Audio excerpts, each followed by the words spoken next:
Alexandre Garcia.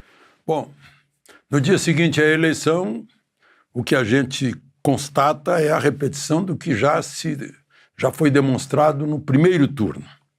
É a supremacia do centro-direita sobre a esquerda encolhendo. Né? Encolhendo a ponto de, em 39 prefeituras na região metropolitana de São Paulo, a esquerda só tem 3. Uma foi conquistada pelo PSB, a outra pelo PDT e a única, do PT. O PT não teve sequer candidato em São Paulo, teve candidata a vice, né? Marta Suplicy, que é uma petista histórica, mas teve que assumir o candidato do PSOL. E o PSOL não fez nenhuma prefeitura, 0 prefeitura, assim como outros partidos de esquerda. Né? Eu anotei aqui, por exemplo, o PSTU, o PCB, o PCO, 0 prefeitura. Assim como partidos de esquerda ou tendências de esquerda ficaram sem nenhuma capital, à exceção de Recife, PSB, e Fortaleza, o PT, a única prefeitura de capital do PT. O PT ficou em 9º lugar em número de prefeituras. O PSDB, o PDT, o PCO, né? O Cidadania, que é o antigo Partido Comunista Brasileiro, não fizeram nenhuma capital. Né? Eu já destaquei no X a falta de contagem manual na hora de um empate. Né? Veja só, esse empate em Ribeirão Preto. Ribeirão Preto, 687 votos de diferença, só isso. Era uma coisa assim que, no normal, daria recontagem dos votos, recontagem manual, só que não há como. Né?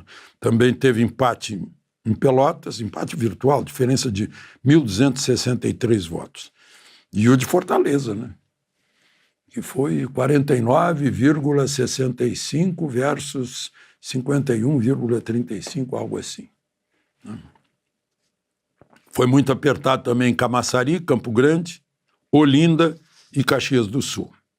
Só para a gente registrar. E eu queria registrar, de alguma forma, a vitoriosa Cristina Grêmio. Porque foi contra tudo, mas não contra todos.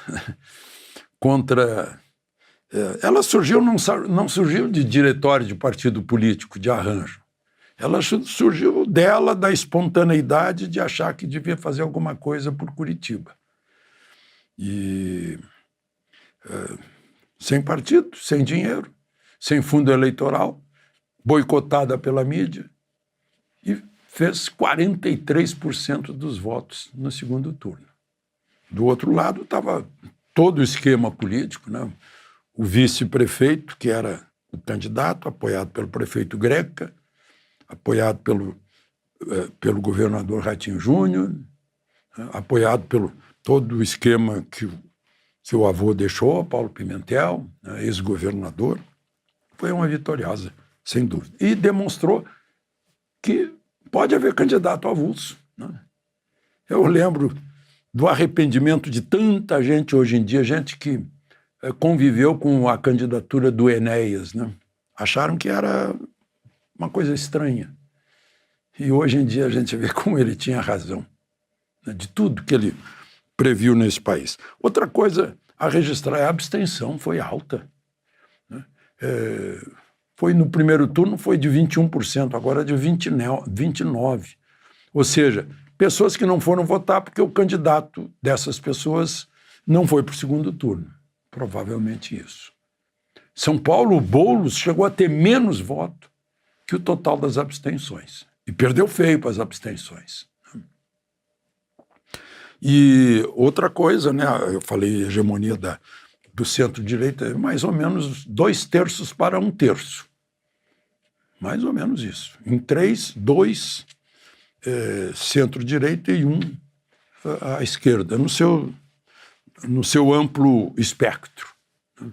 Agora, há um exemplo de Goiânia pelo qual se demonstra de como a esquerda pode ganhar em 2026.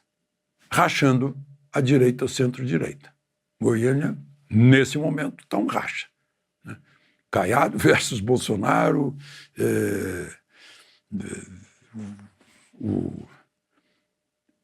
uma das lideranças de lá, que já foi candidato a prefeito, Gustavo Gayer, chamando Caiado de canalha, né?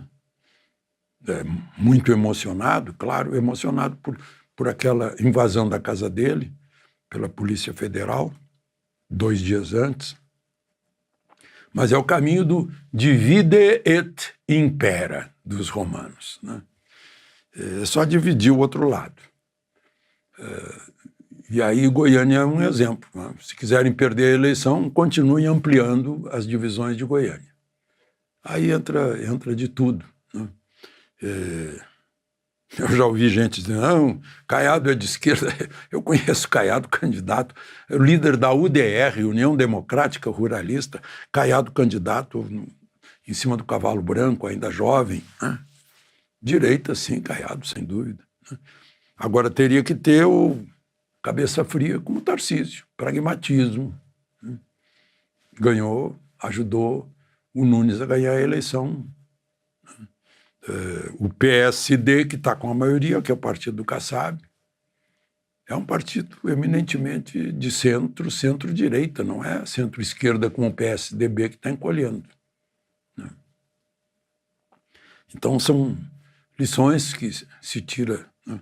Mesma coisa, eu não encontrei ninguém ainda que elogie a atuação do Pablo Marçal. Ele entrou, né, explodiu, quase foi para o segundo turno, depois inventou participar do segundo turno fazendo um palanque para o qual foi Boulos, acabou dando palanque para Boulos. Eu não sei se deu voto para Boulos ou tirou voto de Boulos, mas o fato é que ele, que é um treinador de pessoas para enriquecerem, mostrou que não planejou bem. A estratégia e a tática também não foi boa. Não sei, deve ter lido o chinês lá, o Sun Tzu. Deve ter lido sobre as batalhas lá nas areias do deserto, no tempo das cruzadas. Tudo isso ensina a gente. Né? Mas, enfim, são lições a tirar de eleições.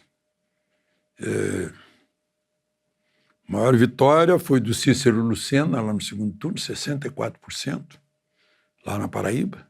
É o partido de Ciro Nogueira, que estava disputando com o ex-ministro da Saúde de Bolsonaro. Segunda maior vitória foi do prefeito, lá de Porto Alegre, Sebastião Melo, sobre a Maria do Rosário. E aí uma observação: a força dos prefeitos nas reeleições. Os 4 que foram reeleitos no segundo turno e mais todas as reeleições de capital, decididas em primeiro turno, foram reeleições de prefeitos. É a força da estrutura municipal. Né? Bom, vamos mudar um pouquinho para outro país? Nossos vizinhos, Bolívia. Evo Morales está metido em mais uma. Domingo de manhã, tiroteio na estrada, ele disse que sofreu um atentado que a polícia atirou contra ele. A polícia e o governo revidam dizendo que tiveram informações de que o comboio que estava levando Evo Morales estava levando droga. Aí fizeram uma barreira para impedir a passagem e o comboio acelerou e atropelou um policial. Aí os policiais atiraram. Né? E, além disso, a Fiscalia, que é o Ministério Público de lá, já ameaçou Evo de prisão por pedofilia durante a presidência da República, que teria, inclusive, engravidado a menina. E no Uruguai houve eleição domingo, Frente Ampla ganhou em primeiro turno, mas vai para o segundo turno. Frente Ampla é do Mojica, que ainda foi votar. Segundo turno é em 24 de novembro. Só que no segundo turno, a esquerda, que é a Frente Ampla, eu anotei aqui o percentual, fez 44%. E o outro lado tem os blancos, Partido Nacional, e os colorados. É tudo centro, centro-direita. Os blancos fizeram 27% e os colorados fizeram 16%. A soma dos dois dá 43%, já dá empate no segundo turno. E tem mais 8 candidatos avulsos de partidos pequenos que fizeram 8%. Então, emoções na eleição no nosso vizinho do Sul. Eu queria encerrar, né, uma informação do Foro Brasileiro de Segurança Pública recomendando reduzir a letalidade policial em 66% no Rio de Janeiro. Meu Deus, eles não recomendam o bandido a reduzir o roubo, o assalto, o assassinato, os tiros de fuzil. Gente, vocês têm que tomar partido do lado da população, da lei, da ordem. Que coisa incrível! É por isso que não dá certo esse país. Por isso que a gente vive tão inseguro. Eu estive no Rio de Janeiro agora, Cruz, eu comparo. Não tive como não comparar com Lisboa. Meu Deus do céu, aí eu entendo, porque tanto brasileiro vai embora para buscar segurança, e todos me dizem isso, que vão, digamos, para Portugal em busca de segurança, que aqui já foram assaltados 3, 4, 5 vezes.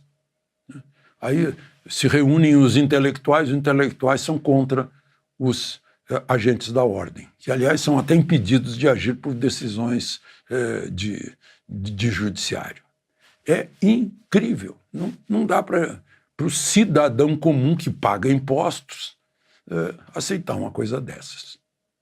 De Brasília, Alexandre Garcia.